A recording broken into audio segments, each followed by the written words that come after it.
आप देख रहे हैं नेशनल आंखें। हिंदू महासभा की राष्ट्रीय सचिव पूजा सकुन पांडे को मिली पाकिस्तान से जान से मारने की धमकी। हिंदू महासभा की राष्ट्रीय सचिव पूजा सकुन पांडे महामंडलेश्वर डॉक्टर अन्नपूर्णा भारती को मिली जान से मारने की धमकी।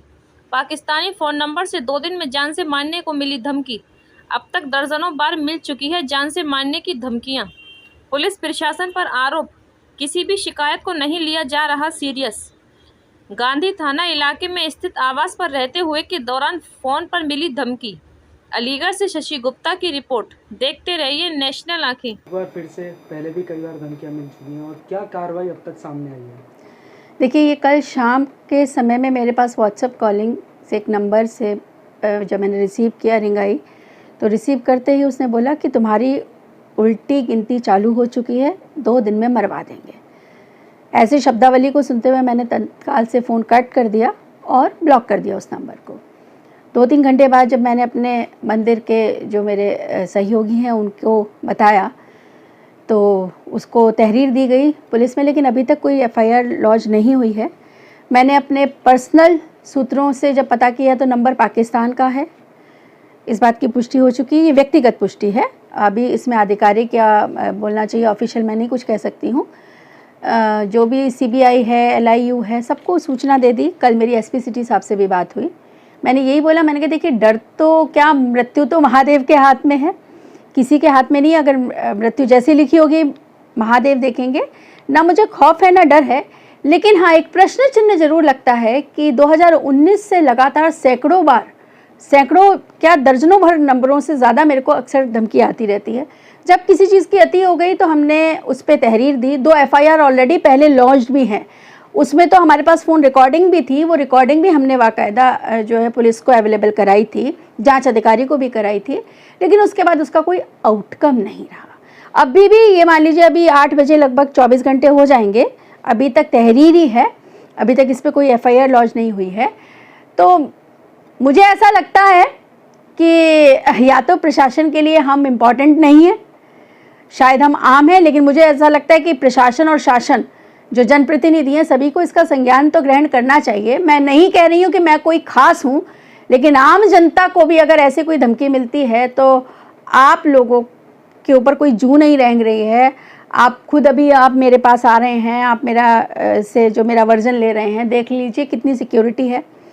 और उससे भी ज़्यादा दुखद बात यह है कि मेरा कोई लाइसेंस नहीं है, क्योंकि एफआईआर का हवाला देते हुए ना तो मैं अपनी स्वयं रक्षा खुद कर सकती हूँ और ना शासन प्रशासन कर रहा है। तो शायद है कि वो चाहते हैं कि आसानी से जो हमारी मृत्यु हो जाए तो कोई आपत्ति ना हो। दर्जनों बार आपने बताया कि आपको जो है अल्टीमेटम दिया गया, मतलब जान से मारने की धमकी मिली और कई बार सारे के सारे पाकिस्तान के नंबर मिले। इसमें शिकायतें कितनी हुई और एफआईआर कितनी लॉन्च हो चुकी? देखिए, मैंने बताया ना, दर्जनों से ऊपर नंबर थे, तो उनका एक बंच बना करके हमने उसे एफआईआर में कंपाइल किया, एक तहरीर में कंपाइल किया। ऐसी 2 एफआईआर हैं, जरा दीजिएगा। 2 बार तो एफआईआर हमारी हो चुकी है और हमने कार्रवाई के नाम पे अभी तक तो शून्य, हमारे पास तो कोई रिपोर्ट है नहीं। ये एफआईआर हैं, 2 एफआईआर हैं, एक 2019 की है। तो अब क्या लगता है आपको कि जैसे आपको 2 दिन का अल्टीमेटम मिल जाए, पुलिस सुरक्षा व्यवस्था, अब ये तो आप ही देखिए कितनी सुरक्षा है। मैंने कल एसपी सिटी को भी यही बोला, मैंने कहा देखिए, मैं डर तो नहीं रही हूँ, लेकिन फिर भी एक नैतिक जिम्मेदारी बनती है। बिल्कुल सही बात है कि मृत्यु सत्य है, और जब मेरे महादेव और माँ चाहेंगी तब मैं उनके उसमें चरणों में समाहित हो जाऊंगी, मुझे उसमें आपत्ति भी कोई नहीं है।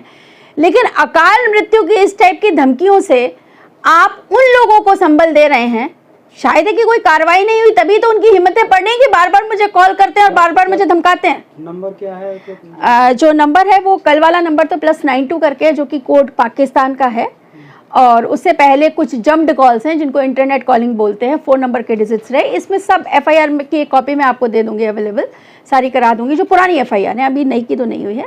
तो चीज़ें मतलब मुझे समझ नहीं आ रहा है कि क्या चाहता है प्रशासन और शासन। मैं तो यहाँ जनप्रतिनिधि को भी घेरे में लेना चाहती हूँ। जनप्रतिनिधियों का काम है कि वो अपने ज़िले में, अपने एरिया में कंसर्न हो। हमारे यहाँ के विधायक, हमारे यहाँ के सांसद, वो किस बात के लिए कंसर्न है मुझे नहीं, मतलब बैठे हुए हैं क्या न्यूज़पेपर में या न्यूज़ में ये चीज़ नहीं देखी? उनके एरिया के किसी जनता के किसी व्यक्ति को, वो भी एक महिला को, पाकिस्तान से इस तरीके से धमकियां ना। अभी रिसेंट आज मुझे पता चला 50 स्कूल या कुछ स्कूली बच्चों को उड़ाने की भी धमकी दी जा रही है। गंभीरता से ना लेने का विषय शायद यही है कि वो लोग चाहते हैं कि अगर हम मरें तो मर जाएं, जिए तो जी जाएं, उन्हें कोई फर्क नहीं पड़ता। तो क्या यही एक आइडियल प्रशासन होता है या एक आइडियल जो है शासन की गतिविधि होनी चाहिए? प्रश्न चिन्ह लगता है उन पर। बाकी मेरे तो माँ और महादेव हैं, मैं निरंतर ऐसे ही कार्यरत रहूँगी, हिंदुत्व के लिए समर्पित थी, हूँ और आखिरी दम तक, आखिरी सांस तक रहूँगी, मर मिटूंगी और आवश्यकता पड़ेगी। देखते रहिए नेशनल आँखें।